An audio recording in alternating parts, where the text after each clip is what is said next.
Welcome to Wagon Wizards Auto News. Here we give you a glimpse about the all-new scoops and launches done in this week. So let's get started. Maruti Suzuki has finally launched its second-gen Celerio after a long gap. It's completely new and fresh both inside and out.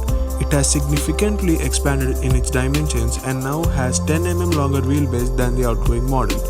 The new gen Celerio gets a 1-liter K10 petrol engine which generates 67 horsepower and 89 Nm of torque. The power is drawn by 1 horsepower and 1 Nm of torque, but this results in industry-leading mileage of 25.24 kmpl for manual transmission and 26.68 kmpl for the auto transmission. These figures have been approved by ARAI.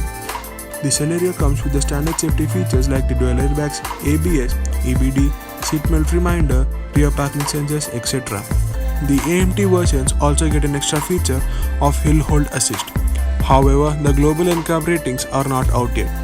The new gen Celerio comes with a good package of features like the 7-inch touchscreen infotainment system which support Android Auto and Apple CarPlay, a driver seat height adjustment, 60/40 split seat, push button start, keyless entry, idle start-stop, etc.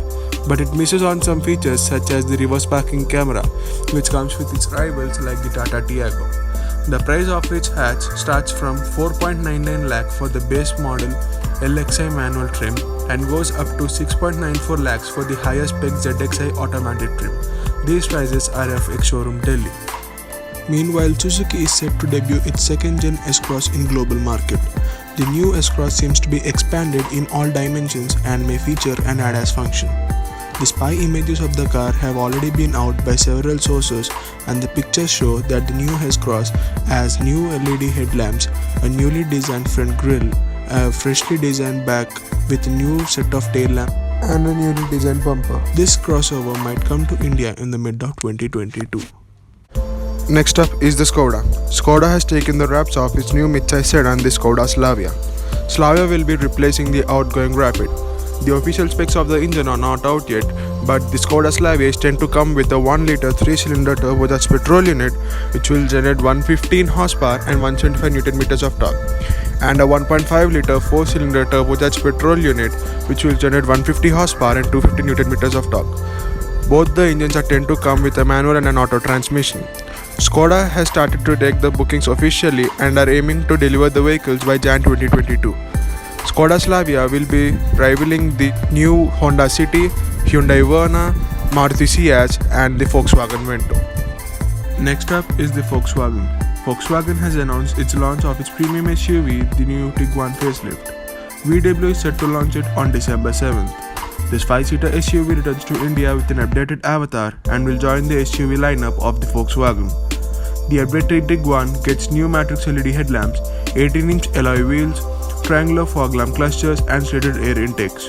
The new Tiguan is likely to come with a 2-liter TSI turbocharged petrol engine which generates 190 horsepower and 320 Nm of torque. It comes mated with a 7-speed DSG gearbox along with VW's 4-motion all-wheel drive system. Next up is the Toyota. Toyota Belta sedan has been officially revealed for the Middle Eastern markets, and it is essentially a rebadged version of Maruti Suzuki Ciaz. Toyota has gone through the same route as it has done with the Glanza and the Rivian MPV. As it carries the same mechanicals and the features list, the only changed part on the car is the Toyota badging. The Belta has not even received any update from the front and the rear like it has done with the Urban Cruiser.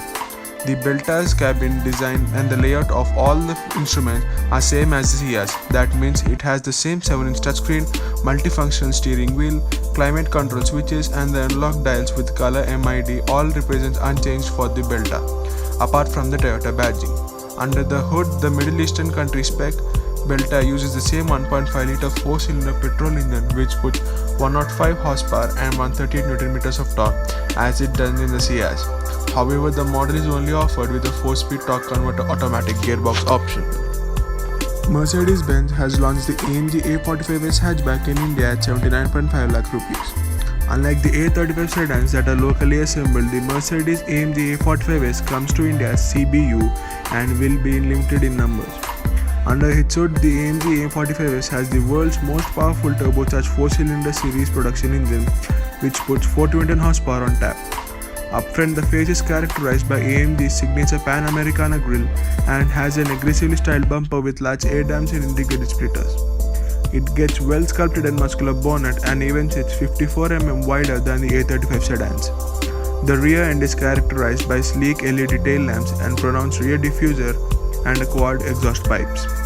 It rides on AMG-specific 19-inch alloy wheels and gracefully fills up the flared wheel arches. On the inside, the dashboard of A45S remains relatively unchanged from the standard A-Class. Although there are fewer AMG-specific touches, these include AMG-spec steering wheel and the sport bucket seats at the front. It also gets lime green accents on the steering wheel and the seats, which give it a contrasting look and sporty appeal. It's powered by a 2-liter engine and puts up massive 421 horsepower and 500 Nm of torque, which makes the world's most powerful turbocharged 4-cylinder series production engine. It comes mated with 8-speed dual-clutch automatic gearbox with power sends to all 4 wheels via 4MATIC all-wheel drive system. Porsche has expanded the Taycan lineup globally with the introduction of 2 new models at the Los Angeles Auto Show, the Taycan Sport Turismo and the new GTS Trim, for both the saloon and the estate body styles. Think of the new Sport Turismo to be somewhat a hybrid between the saloon and the Cross Turismo estate. Meanwhile, Porsche likes to call the GTS Trim a sweet spot between the 4S and the turbo variants. Suzuki India has launched the new Evenus scooter in India, its third offering in the 125cc scooter market following the Axis 125 and the Bergman Street 125. The Suzuki Evenus design is completely departure from the safe and simple scooter designs we have seen in the past. After all, the Suzuki Evenus is targeted at the youth and it shows in its sharper and sportier design language. The headlight is in a similar position as TVS Ntorq 125. The tail section is also as sportier as the front end with a split triangular LED tail lamp. Overall, Evenus looks fresh and quite appealing. Evenus gets a host of features such as an external fuel filler cap, fully digital display with Bluetooth connectivity.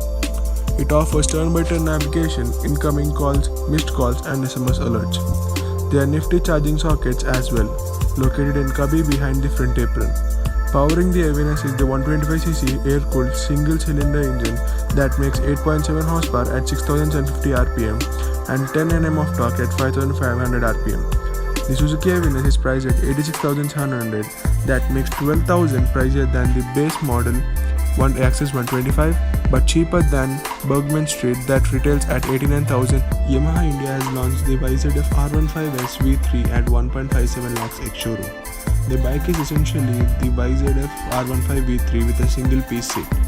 Yamaha says that they have launched the R15 V3 with a unibody seat to cater the customers demanding for the same. The regular bike has the proper super sport style split seat setup. Besides the new single seat piece, the YZF R15 V3 is identical to the standard R15 V3. To retrieve it, the bike is powered by 155cc 4-valve liquid-cooled engine that produces 18.6 HP at 10,000 rpm and 14.1 Nm of torque at 8,500 rpm. The YZF R15S V3 is on sale at Yamaha showrooms across India and is available at racing local only. Ducati has launched its Panigale V4 SP at Rs 36.07 lakhs ex-showroom. The SP is even more track-ready version than the S, with features like a dry clutch and lighter wheels. It gets forged magnesium wheels which saves an additional 1.4 kilos over the forged aluminum wheels on the V4S. Further changes come in the form of dry clutch and lighter chain. The SP also gets adjustable billet aluminum foot pegs with carbon fiber heated sheets, carbon fiber wings and carbon fiber front mudguards. Each HP gets its own number stamped in its billet aluminum steering stem. This SP weighs 173 kilos dry, which is 1 kilo less than the V4S. The rest of the motorcycle is mechanically identical to the Panigale V4S, with Öhlins semi-active suspension and 1103cc V4 engine that produces 214 horsepower. That was for this week. Thanks for watching Wagon Wizards. Please do like, share, comment and subscribe to the channel.